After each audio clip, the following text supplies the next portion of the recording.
In today's video, I'm going to teach you how to use merge tags in Mailchimp. Merge tags are little shortcuts that let you personalize your emails automatically. Instead of sending a generic "hi there" to everyone, you can greet people by their first name or pull in other information you've collected in your audience. In this tutorial, I'll walk you through exactly how to insert a merge tag into your Mailchimp campaign so it shows up correctly for each subscriber. First, you'll want to open the campaign you're working on.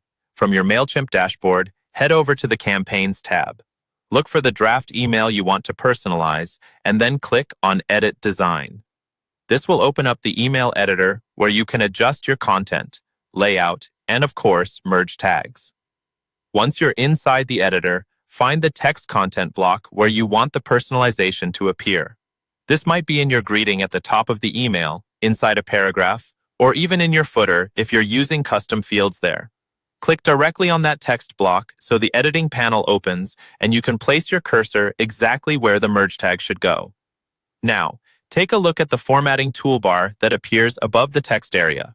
This is where you usually see options like font, size, alignment, and links. In that same row, you'll see a drop-down labeled Merge Tags. Go ahead and click that drop-down.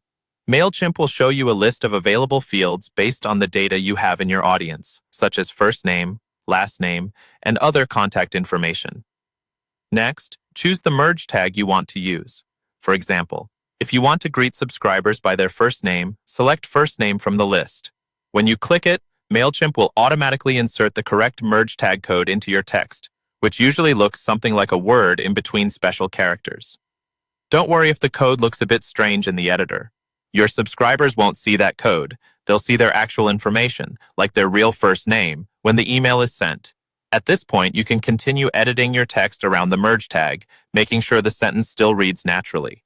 It's also a good idea to use Mailchimp's preview and test email features later to confirm that your merge tags are pulling in data correctly before you send your campaign to your full list.